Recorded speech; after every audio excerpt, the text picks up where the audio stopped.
Hey there, I'm Tyler Parsons with parsonsgolfperformance.com. I'm wanting to bring you a little addition to the Superspeed Golf, wanting to make sure that we're doing a good proper warm-up. I have another 3-minute one that you can just use for any time. This is really no different, but just a couple different takes. We want to wake up basically everything from the ankle up to the head, want it to mimic the golf swing whenever possible. What we're going to do to get started are basically some little half squats focused on going down. We're going to be bending. You can see that I'm allowing the knee in this instance to go out over the toe so that I'm working the ankle. Plus I'm sitting down to help already wake up those glutes, because we know those glutes are extremely important in the golf swing. Going through, doing a set of 15 of these. Again, trying to really push.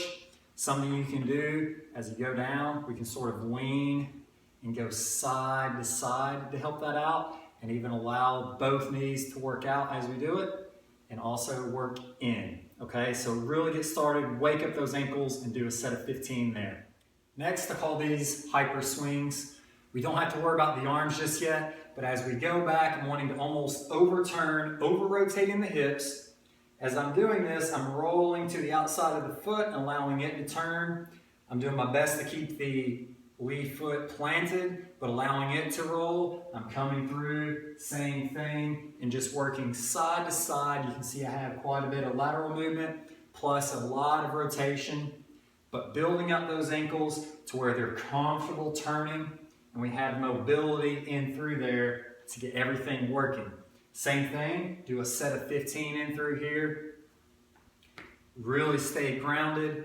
Turn and exaggerate that movement to get those more mobile. This one we're going to do a reverse lunge, back. We're going to come up, swing that leg forward and come back down, okay? Probably you're not going to need to do as many of these because it's going to wear you out, but as I go down, I'm wanting to plant. We're going to get a little stretch in through there. As I come up, again, we're using the glutes. Then I'm going to swing forward, working in through that hip, hitting that hamstring, go through and do both sides.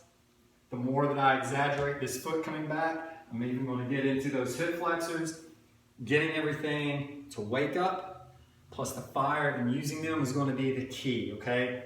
So start with 5 on each leg and we can slowly progress up and do a few more. For this, we have hyper swings using the arms. So I'm going to go on and turn. I'm really going to exaggerate the shoulder turn, but I want my arms to be out much like a windmill. And as I get to the top, I'm allowing this backhand to sort of sink in. I'm wanting this one to come high. I'm turning, allowing this one to go back, this one to come up and around, and just working through. Nice movement. Again, with that lateral motion, and we'll be hitting that glute med as well. We want to use as much of the body as we can. The reason I love this one is because, one, it mimics the golf swing, but we're also going to be working that protraction and retraction of those shoulders, getting those shoulder blades to really do their part. Get started on those. You can definitely handle 15 both directions. Last but not least, we'll do arm swings. Much like a leg swing, we're going to stand here. I want you to alternate. We're going and pushing this back on the back one to get that front of the delt. We're then going up, and it's just a smooth motion. Nice and dynamic. As we come up, we're hitting in through that lat, plus we're activating into that trap, working back and through, same thing, do 15 on each. Once you're done with that, you can always add to it and do more, but we should be nice and loose, almost breaking a slight little sweat from moving everything around. You're ready to dive into it. Get started on those Superspeed golf sticks, help increase that speed, and let me know what questions you have.